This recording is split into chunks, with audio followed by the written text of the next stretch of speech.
वापस से। आज हम पढ़ने वाले हैं एडिसन्स डिसीज, वो भी एक रिमार्केबल रेवोल्यूशनरी पीपीटीएक्स के थ्रू। एडिसन्स डिसीज एक टॉपिक है एंडोक्राइन सिस्टम का, और ये सिर्फ एनक्लेक्स रिव्यू है, मतलब इसमें एनक्लेक्स की सारी चीजें हैं लगभग उससे ज्यादा ही एक्चुअली में, और इससे सारे एनक्लेक्स के क्वेश्चन भी सोल्व हो जाएंगे।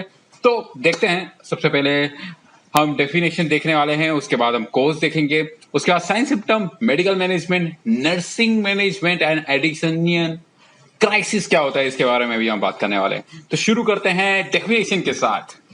तो डेफिनेशन इसकी क्या है कि अगर एड्रिनल कोर्टेक्स से जो हार्मोन निकलते हैं, जो कि होते हैं एल्डोस्टेरोन, कोर्टिसोल और सेक्स स्टेरॉइड, उनका सिक्रेशन अगर कम हो जाए, हाइपो सिक्रेशन हो जाए, तो उसी को हम कहते हैं एडिसन्स डिसीज। एड्रिनल कोर्टेक्स से रिलीज होते हैं एल्डोस्टेरोन, कोर्टिसोल और सेक्स स्टेरॉइड। ये तीनों एड्रिनल कोर्टेक्स से रिलीज होते हैं। अब हम बात कर लेते हैं एड्रिनल ग्लैंड एक्चुअली में होती क्या है, कितने पार्ट होते हैं, उस टाइप की। तो तैयार हो जाइए कमाल के 3D एनिमेशन के लिए। ये है एड्रिनल ग्लैंड, यहाँ पे प्रेजेंट होती है इस तरीके से। हम 3D मॉडल में देख सकते हैं, किडनी के जस्ट ऊपर है, दोनों किडनी के ऊपर दो एड्रिनल ग्लैंड प्रेजेंट होती हैं। और एड्रिनल ग्लैंड के दो मेजर पार्ट होते हैं। अब देखते हैं वो कौन कौन से हैं। एक्चुअली में एक सेंट्रल पार्ट है जिसको हम कहते हैं एड्रिनल मेड्यूला, और एक है आउटर पार्ट जिसको हम कहते हैं एड्रिनल कोर्टेक्स। अब ध्यान देने वाली बात यह है कि कोर्टेक्स पार्ट के भी 3 अलग अलग पार्ट हैं। मतलब कि एड्रिनल ग्लैंड के 2 पार्ट तो हैं ही, एड्रिनल कोर्टेक्स जो कि आउटर पार्ट है, और एड्रिनल मेड्यूला जो कि मिडिल पार्ट है। अब जो आउटर पार्ट है उसकी भी 3 लेयर्स हैं, उसके बारे में बात करते हैं। जो एड्रिनल कोर्टेक्स की सबसे आउटर मोस्ट लेयर है, वो ऐसे हम 3D एनिमेशन में देख सकते हैं। और उसका फंक्शन क्या है ये देखते हैं। उससे पहले तो उसका फंक्शन है एल्डोस्टेरोन को रिलीज करना, ठीक है। और एल्डोस्टेरोन का मेन फंक्शन ये होता है कि जो बीपी और सोडियम के लेवल को इंक्रीज कर देता है। अब सोचने वाली बात है वो कैसे करता है। किडनी से वाटर और सोडियम को रीअब्सॉर्ब करने का काम एल्डोस्टेरोन का होता है, जिसकी वजह से वो बीपी और सोडियम का लेवल ब्लड के अंदर इंक्रीज कर देता है। अब बात करते हैं जो सेकेंड पार्ट होता है, मिडिल जोन होता है एड्रिनल कोर्टेक्स का। उसका फंक्शन क्या होता है। उसका फंक्शन होता है कोर्टिसोल रिलीज करने का।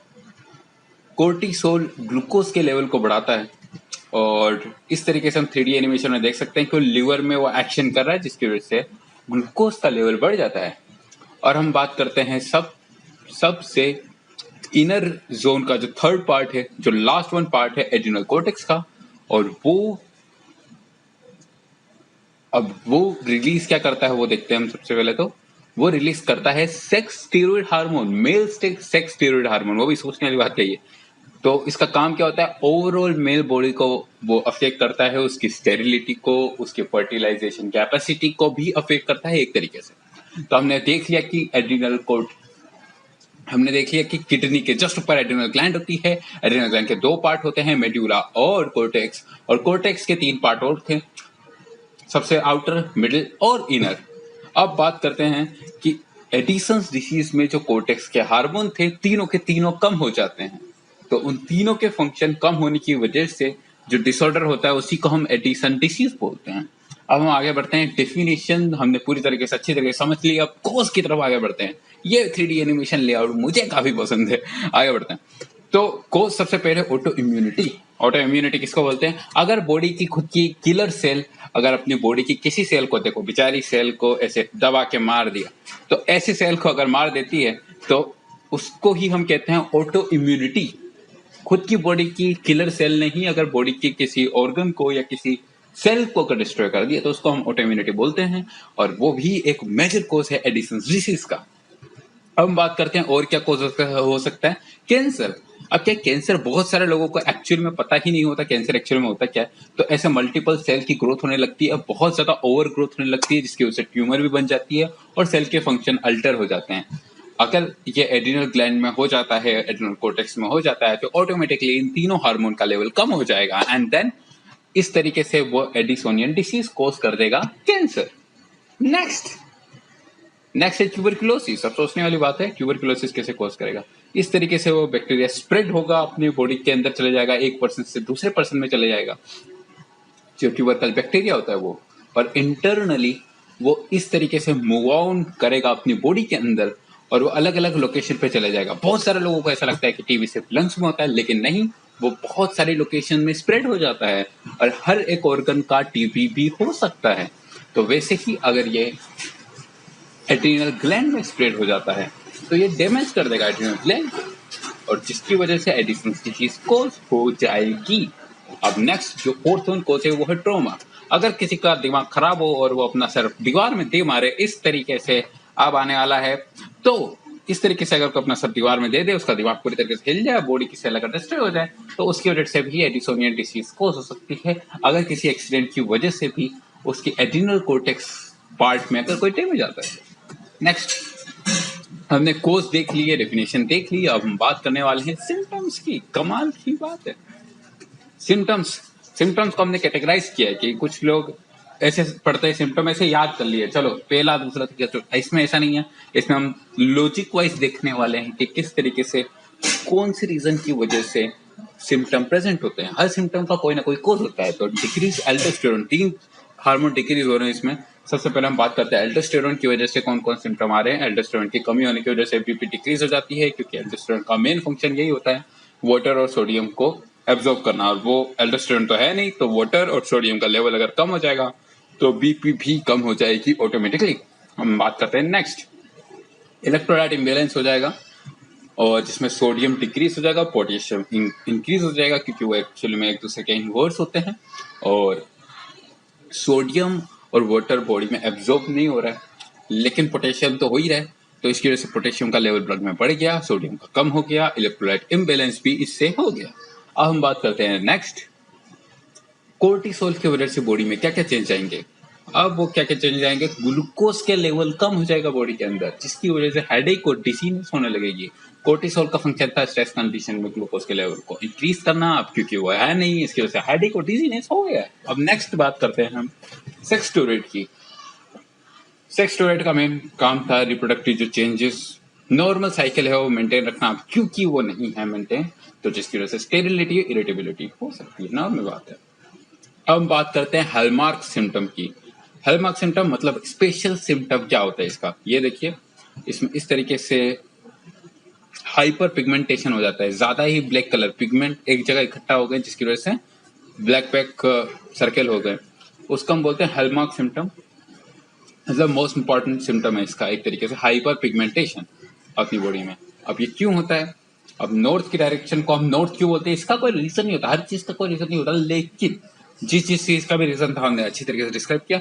अब हाइपर पिगमेंटेशन बॉडी में होता है अगर ये सारे हार्मोन्स का लेवल कम हो जाता है, ये एक इफेक्ट है बॉडी के ऊपर, तो ये एक हॉलमार्क सिम्टम है, बहुत इंपॉर्टेंट है, कई सारे क्वेश्चन इससे पूछे जाते हैं।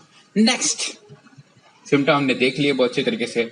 मेडिकल मैनेजमेंट, मेडिसिन के थ्रू हम किस तरीके से इस कंडीशन को ट्रीट कर सकते हैं, आइए देखते हैं। सबसे पहली मेडिकेशन और बहुत इंपॉर्टेंट मेडिकेशन है वो है फ्लूरोकोर्टिसोन एसीटेट, जिसको हम इस तरीके से देख सकते हैं, उसकी टेबलेट्स भी आती हैं, और ये भी टेबलेट्स ही है, 100 mg की होती है, ये 100 टेबलेट्स आती हैं एक बार में। कमाल की हैं, ये काम कैसे करती है वो देखते हैं। ऐसे नर्स किसी को दे देती है और वो बेचारा पेशेंट खा लेता है, सही है। तो ड्रग क्या करती है कि एल्डोस्टेरोन, कोर्टिकोस्टेरॉइड और सेक्स स्टेरॉइड, मतलब तीनों को हम कंबाइंडली कोर्टिकोस्टेरॉइड बोल देते हैं, तो इनको रिप्लेस कर देती है, मतलब इनकी तरह ही एक्ट करने लगती है, जिसकी वजह से बीपी भी मेंटेन हो जाती है, ग्लूकोज का लेवल बढ़ जाता है, और रिप्रोडक्टिव एबिलिटी भी नॉर्मल रहती है। अब हम बात करते हैं मेडिकल मैनेजमेंट, तो हमने देख लिया। नर्सिंग मैनेजमेंट इसका क्या है, सारी नर्स तैनात हो जाइए, तैयार हो जाइए देखने के लिए नर्सिंग मैनेजमेंट इसका क्या है। तो सबसे पहले उसको मेडिक बेल्ट बांधना जरूरी है। पहले देखते हैं मेडिक बेल्ट होता क्या है। ये होता है मेडिक बेल्ट, नॉर्मल सा ऐसे पिंच करना पड़ता है। हर एक मेडिक बेल्ट का अपना एक अलग चीज होती है, जैसे कि हम देख सकते हैं ये दिख रहा है कि कौन सा किस लिए बांधते हैं। अब बांधना क्यों जरूरी है, ताकि हमको पता रहता है कि ये इस पेशेंट में ध्यान देना ज्यादा जरूरी है, इस चीज के लिए इस पेशेंट में ध्यान रखना ज्यादा जरूरी है। तो प्रोटीन और कार्ब डाइट हमको इंक्रीज कर देनी है। मेडिसिन को अचानक से नहीं रोकना है, जैसे कि कोई पेशेंट कहता है मैं तो इतने टाइम से मेडिकेशन ले रहा हूँ लेकिन मुझ पर तो कोई इफेक्ट ही नहीं आ रहा, इसका मतलब ये नहीं कि मेडिकेशन रोक देगा, वो उसको कोर्स पूरा करना जरूरी है। नेक्स्ट, तो उसको हर दिन सेम टाइम पे रहना जरूरी है मेडिकेशन को, क्योंकि अगर सेम टाइम पे नहीं लिया तो ब्लड के अंदर उसका लेवल जो है वो एबनॉर्मल हो जाएगा, मतलब जितना कांस्टेंट उसका लेवल रहना चाहिए था मेडिसिन का उतना लेवल नहीं आ जाएगा, जिसकी वजह से उसका इफेक्ट नहीं आएगा। और अगर हमने सडनली मेडिकेशन रोक दी या सही टाइम पे अगर नहीं ले रहे हैं तो उसकी वजह से एक खतरनाक प्रॉब्लम क्रिएट हो जाएगी, जिसको हम कहते हैं एडिसोनियन क्राइसिस। एक और बात सुनिए, अगर अचानक से मेडिकेशन रोक दी या फिर हमने सही टाइम पे नहीं ले रहे हैं उस मेडिकेशन को, जिसकी वजह से एडिसोनियन क्राइसिस हो जाएगा। एडिसोनियन क्राइसिस होने का यही रीजन है और ये एक लाइफ थ्रेटनिंग कंडीशन है। सारी नर्स बहुत ज्यादा ध्यान से सुने। नेक्स्ट है कि एडिसोनियन क्राइसिस क्या होता है। अब हम अपन वीडियो की लास्ट पार्ट पे पहुंच चुके हैं। 11 मिनट में काम हो गया, कमाल। ठीक है, क्राइसिस का मतलब क्या होता है पहले तो ये समझते हैं। सडन डिक्लाइन, किसी भी चीज में सडन डिक्लाइन आ गया उसको अपन बोलते हैं क्राइसिस। रेन क्राइसिस, तो अचानक से रेन आना रुक गई उसको बोलते हैं। तो क्राइसिस कहीं पे भी जोड़ दो, सडन डिक्लाइन हो गया। जैसे कि किसी किसी का करियर होता है ना, करियर क्राइसिस, अचानक से करियर नीचे आ जाता है। कोई बात नहीं, अब हम देखते हैं एडिसोनियन क्राइसिस क्या होता है। मतलब कि कोर्टिकोस्टेरॉइड जो तीनों हार्मोन थे, अल्डोस्टेरॉन, कोर्टिसोल और सेक्सटेरॉइड, अगर उन तीनों का लेवल अचानक से कम हो जाता है, क्योंकि वो हो सकता है मेडिकेशन टाइम पे नहीं लिया, अचानक से रहना रोक दी, तो उसकी वजह से लाइफ थ्रेटनिंग कंडीशन कोज हो जाती है। उसी को हम बोलते हैं एडिसोनियन क्राइसिस। अब एडिसोनियन क्राइसिस को आइडेंटिफाई कैसे किया जाए, ये भी तो सोचने वाली बात है। सबसे पहले तो 5A से इसके अंदर सडन स्टोमक पेन हो रहा है, सिनकोप हो रहा है, शॉक हो गया। सिनकोप का मतलब चक्कर आना होता है, शॉक का मतलब बॉडी के टिश्यूज तक अगर ब्लड अचानक से नहीं पहुंच पा रहा है। बीपी डिक्रीज हो गया था इसलिए वजह से हो रही है। और बीपी कम होना ये भी एक सिम्टम है, चौथा। और पांचवा सीवियर वोमिटिंग, बहुत ज्यादा वोमिटिंग हो रही है। ये 5 सिम्टम है एडिसोनियन क्राइसिस के। तो ट्रीटमेंट कैसे करेंगे, ये बहुत ज्यादा इंपॉर्टेंट बात है। सोलुकोर्टेव आईवी कोर्टिसोली होती है एक टाइप की, और ये बहुत जल्दी बीपी को इंक्रीज कर देती है, ग्लूकोज के लेवल को मेंटेन कर देती है। इस तरीके की स्पेशल पैक में आती है ये, और आईवी हम देते हैं इसको। और आईवी फ्लूइड भी हमको देना होता है ताकि हम शॉक को अवॉइड कर सकें। हमने 12 मिनट के अंदर ये पूरा टॉपिक पढ़ लिया है, समझ लिया है, 3D एनिमेशन भी देख लिया है और बहुत मजा आ गया है। चलो इसी के साथ द एंड होता है टॉपिक का। नेक्स्ट बार मिलेंगे किसी और टॉपिक के साथ।